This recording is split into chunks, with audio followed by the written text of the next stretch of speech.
How do you master backlog refinement like Gordon Ramsay masters the kitchen?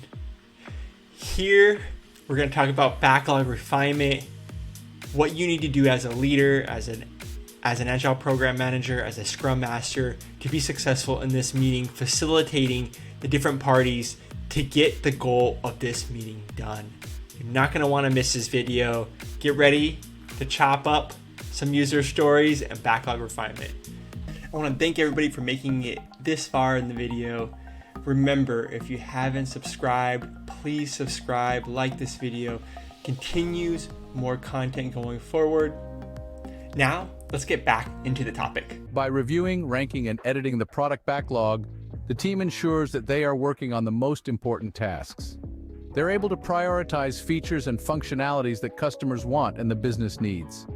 Without this process, a Scrum team can end up working on tasks that are of lesser importance, leading to a product that falls short of the expectations. It's like serving a subpar meal because the ingredients weren't prepared properly. Like a restaurant serving a subpar meal due to poorly prepared ingredients, a Scrum team can falter without effective backlog refinement. Now that we understand the importance of backlog refinement, how can we make this process more efficient? Let's discuss some tips to make your backlog refinement more effective.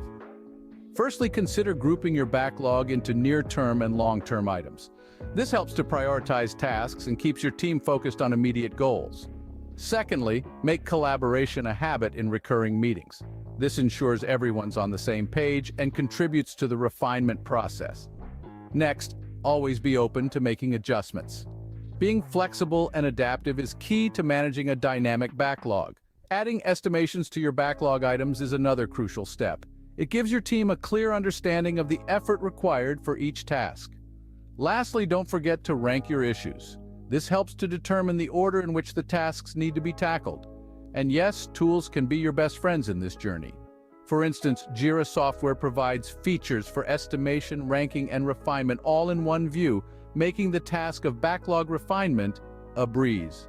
Remember, backlog refinement is like preparing ingredients for a meal.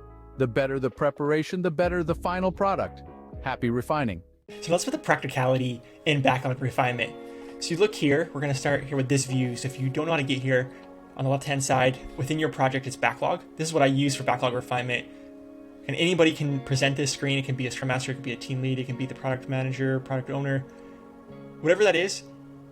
This is my screen I suggest to present because there's some functionality you can see that helps out with these conversations. So first of all, I would define the goal of backlog refinement.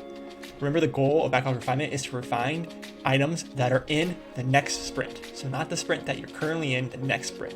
You know, sometimes you don't always get to that far in advance, and maybe there's still some discussion of some of the user stories or work items within the current sprint. And that's fine. You need to take care of the next thing, and if that's it, if it's in your current sprint, then definitely talk about that. But the goal is to get to the next sprint where we're looking at the future. So really critical there, as that's the goal, and also the outcome and the final goal before you start the next sprint. So for example, you could see sprint 2 here.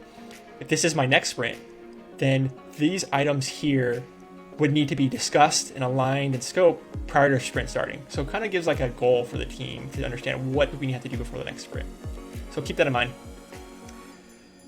One thing that happens a lot as well is, or I've seen that's happened, is sometimes there's a lot of talking, but not a lot of capturing what was said, or there's discussions that are important with the technical team. I know our buyers, our product owners.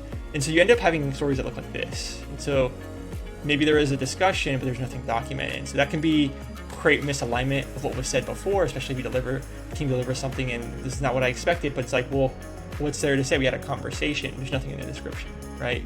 And so to avoid that, this is where you capture these items and make sure someone is capturing the description and discussions that are happening in these meetings. So you're making sure for future reference, you can have that. So important that someone is not just talking, there's someone actually capturing what is being discussed in these meetings. And it could be a Confluence page as well. It doesn't have to be a user story, but again, if the team is using this as a final test, you could say, of the sprint, then let's use this to start with, right? So that's just, at least again, from my perspective, you can use what works best for you. Another important key for this meeting here on the practical side is making sure you have the right people in this meeting. So if you have stakeholders or managers or buyers or customers, whoever they are that are not in this meeting that are actually going to say, yeah, this is done, or this is what I expected, then you might as well reschedule, because the thing is, outcome of that is really delivering it to that product owner, delivering to those stakeholders that are looking for this feature, or even customers. And if you don't have feedback from them, or maybe that product owner that's playing that part, then there's no use of having this meeting when we don't really know the requirements. So important you have the right stakeholders present.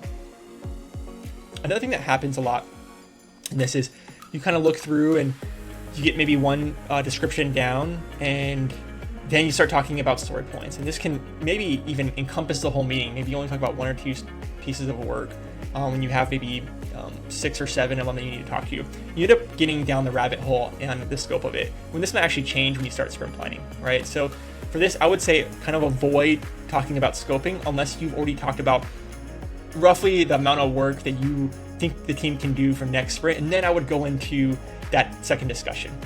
And remember, backlog refinement is a discussion. So it doesn't have to be a formal meeting on the calendar. It can be just discussion with those right stakeholders. But in the end, when the next sprint starts, the idea is that these are already discussed. So very important, very critical, and another point you should jot down for if you're running this meeting or help facilitating this backlog refinement. The last item here is, depending on how long your sprints are. So sometimes they have 1 week, but I think a majority of teams I've seen use 2 weeks. That if you're having maybe one a week, that you have actions on the first one to making sure you're coming to the second one before sprint planning starts, to making sure you get complete in that time box. Otherwise, you'll have to do that in sprint planning, and sprint planning will go longer. So keep that in mind. You either pay for it now or later. And so really important that you understand that you're taking action. So for example, maybe for these 2 tickets, we haven't discussed it. Maybe we talked about a lot for, we'll say AS12. Okay, we have a lot of discussion, we have a description, everything we need. We added scope in here because we wanted to talk about it. And actually, we can even go into some of the other items here. So let's go with create the API for the GPS coordinates. So that one looks like what we talked about. It looks like we estimated out. We spent the whole time in backlog from it. That means maybe we might have one more discussion, and that's it. But we still have 6 other user stories we didn't discuss. So maybe we say, hey, JF, hey, EM, whoever these people are, you take an action to talk with those stakeholders offline. And then when we come together, we talk with the right stakeholders, or we get alignment internally of what was talked about, right? So then you're kind of just validating what you've already talked about with the rest of the team, making sure they're aligned to get them up to speed, versus actually spending the time to do that, because then you won't complete it. And sprint planning will take longer, and then that will bleed into the sprint, and then again, it builds into your capacity. So all this is like a domino effect. I'm just trying to do things that I think will help you as you're going through this. And one thing I forgot to mention in the beginning is, like, I think it's important to also, with that goal, you also document or have some way of pulling up an agenda, right? For example, maybe I communicate that everything in sprint 2 is our agenda for the end of the sprint. Before we end, we have to have all the discussion and scope for this, right? It gives me a concrete number for the team to have a goal. This might be different for everybody. So things I've also seen before, because it might not look this nice, right? It might be in a full backlog at the bottom here. So just want to make sure that everyone has their thing differently, and that's fine, right? Whatever works for you. I've seen before that you have a status here that shows which ones are not ready to discuss. So backlog refinement, you can see here, has a actual workflow that captures that, so you can find those really quickly. Also, there's another thing you can do as well, is if you use labels, you can use a label to capture that. So for example, here's a label that I have, BLR, for backlog refinement. And so I can query this really quickly. And this is my agenda, maybe they'll have on that meeting invite. So people know whatever's in here still needs to be discussed. So that's really important to you, that I forgot to mention at the beginning. With the goals, you have some kind of agenda. And there's multiple ways to do this and how to query that to make it visible for the team as well. And for that, I think that's pretty much it here. I covered a lot. I know it's a lot of different things, a lot of techniques, but let's kind of go over an overview of what I discussed today and some of the topics that you can use as a checklist in your backlog refinement. For the first one is define the goal, right? Define the goal of the work. So have that group of tickets, whether you use a label or a workflow or just put them in different sprints, so you can understand that at the end of the sprint, all those need to be discussed, right? That's the goal for the whole team. Second thing is show the backlog. Don't avoid just talking, right? It's good to capture these things in something documented so we're all aligned, right? When we're at the sprint planning, we're saying this is what we're going to do, making sure that we're all aligned, and that helps by just documenting it. So really important, someone is sharing the screen and going through that process. Prepare the work beforehand. So I mentioned this as well, right? Using that filter, that workflow tag, whatever works best for your team, make it where it can be very visible to everybody to understand what what items need to be done, and by the end of the sprint to mark success. Ensure you have the right stakeholders present. I would reschedule if you don't have the right stakeholders. Focus on the details of the tickets versus scoping. Very important. You don't want to get in this Toker planning all day method, and we didn't talk enough about the actual content, which is actually more important because that feeds into the scope. So really important there. And then again, use the last 5 minutes to assign actions, right? These people will take these ones, talk with their stakeholders. These people will talk with these people, the product owners, with the customers, to making sure we get more requirements. And then we just take the next backlog refinement, or we have a quick discussion before sprint planning to align on what was said in those meetings, right? We get the rest of the team up to speed. So this is the checklist that I use. You should use it within your teams. And if you like this video, again, please subscribe, like this channel, and if you're interested in some kind of checklist like this, please let me know. I can send this your way, making sure that you are successful in your backlog refinements.